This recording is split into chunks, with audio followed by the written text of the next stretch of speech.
झारखंड में अबुआ सरकार है और इस अबुआ सरकार में आदिवासी समुदाय का साफ यह आरोप है कि इस सरकार में न तो हमारी जल जंगल जमीन बच पा रही है और न ही हमारा धार्मिक स्थल सुरक्षित है। यह विवाद, यह आरोप तब सामने निकल कर के आया जब झारखंड की राजधानी रांची के बीचों बीच सीरम टोडली स्थित केंद्रीय सरना स्थल है। वह केंद्रीय सरना स्थल आदिवासियों का धार्मिक स्थल है, आस्था का स्थल है। प्रत्येक वर्ष सरहुल पर्व के दौरान राज्य भर से लाखों लोग वहां पर पूजा अर्चना करने पहुंचते हैं। खुद मुख्यमंत्री वहां पर पहुंचते हैं। उस सरना स्थल के सामने फ्लाईओवर निर्माण का कार्य चल रहा है। इसको लेकर के विवाद जो है लगातार वह जारी है और इसी कड़ी में शनिवार को विभिन्न आदिवासी संगठनों के द्वारा राज्य के मुख्यमंत्री हेमंत सोरेन का पुतला दहन किया गया। हमारे साथ सरकार में रांची जिला के संयोजक मुश्ताक जी हैं। मुश्ताक जी, शनिवार को जिस तरह से आदिवासी संगठनों का आक्रोश जो देखा गया कि केंद्रीय सरना जो स्थल है उसका मुख्य द्वार के सामने जो है फ्लाईओवर का निर्माण का कार्य चल रहा है, उस फ्लाईओवर निर्माण के कार्य से मुख्य द्वार संकीर्ण हो रहा है, आने की सीधे तौर पर वो ढक जा रहा है। आखिर ऐसा सरकार क्यों कर रही है?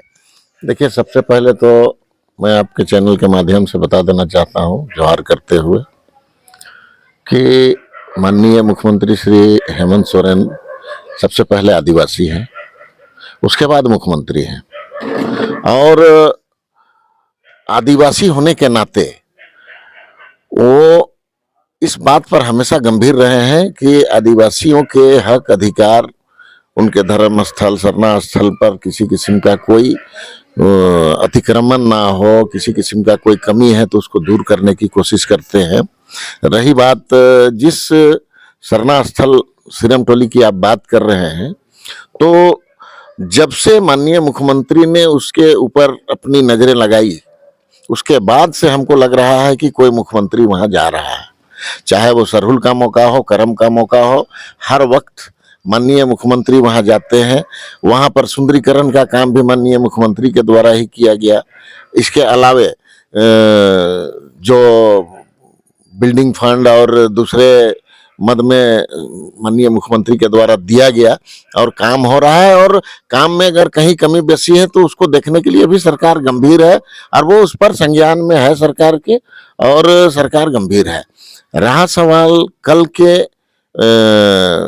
शनिवार के दिन की जो बात है, आदिवासी संगठन के विभिन्न संगठनों के द्वारा माननीय मुख्यमंत्री का पुतला दहन किया गया, तो मैं इस पर यह कहना चाहता हूं कि जो भी आदिवासी के अगुआ रहे हैं, जब से ये ओवरब्रिज फ्लाईओवर बन रहा है तब से माननीय मुख्यमंत्री और प्रशासनिक पदाधिकारी के बीच में आदिवासी के अगुवाओं के साथ बैठक होता रहा है, और चाहे वो प्रशासनिक पदाधिकारी सीओ हो, डीसी हो, सभी संगठन के जो अगुआ हैं उनसे संपर्क करके, बैठक करके, राय मशवरा करके इस पुल का निर्माण का कार्य शुरू किया।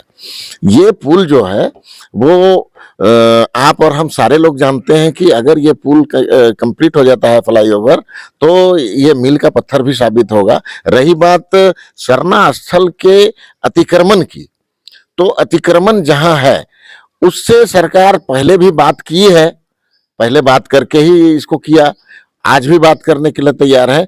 तो तमाम आदिवासी संगठन, चूंकि बहुत दिनों के बाद अबुआ सरकार मिला है जो आदिवासी हितों के बारे में सोचता है, इसलिए मैं खास करके युवा वर्ग से कहना चाहूंगा कि वो संयमित रहें और सरकार आपसे बात करना चाहती है तो बात करें, और कोई भी ऐसा समस्या नहीं है जिसका समाधान नहीं हो सकता है। बड़े बड़े समस्याओं का समाधान हो सकता है, तो इसका भी समाधान निश्चित रूप से होगा। मुश्ताक जी, आदिवासी संगठन के लोगों का कहना है कि सरकार की ओर से आश्वासन दिया गया था कि काम तब तक इस फ्लाईओवर का आगे नहीं बढ़ेगा जब तक कोई ठोस निर्णय नहीं निकल जाता है। वहां के इंजीनियरों के द्वारा भी इस बात को कहा गया था, लेकिन बीच में फिर से काम की शुरुआत कर दी गई। उनका कहना क्या है, वो जो फ्लाईओवर का काम चल रहा है उस फ्लाईओवर को या तो उस सरना स्थल के पहले जो है उसको डाउन कर दिया जाए या फिर ऊपर ऊपर ले जा करके जयपाल सिंह मुंडा चौक के पास जो है इसको डाउन किया जाए। आखिर सरकार को इस पहल को करने में कहाँ समस्याएं आ रही है या फिर एल&टी कंपनी को कहाँ समस्या आ रही है? देखिए 10 फीट का जो कुछ मामला था पहले, जिसको सरकार ने तुरंत माना, आदिवासी धर्मावलंबियों के तरफ से जो प्रस्ताव दिया गया था उसको माननीय मुख्यमंत्री ने तुरंत माना, उसको हटा दिया। तो ऐसा नहीं है कि वो सोच नहीं रहे हैं, जो सोच रहा है वही निदान तो यहीं से निकलना है। जो निदान होना है, उसका जो कमी है उसको ठीक करना है, उसको यहीं से होना है। उन्होंने तुरंत जैसे जानकारी मिली डीसी को आदेश किया कि जिस तरह से बात कर रहे हैं उसको बात करके और इसको समाधान कीजिए।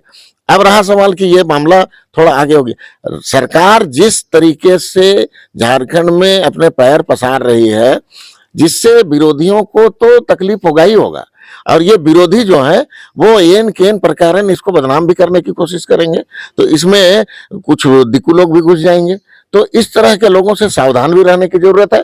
और सरकार जब अबुआ सरकार है, आदिवासियों मूलवासियों की सरकार है, तो इसको सहयोग करते हुए सरकार के साथ बैठक करके और इसका निराकरण करना चाहिए।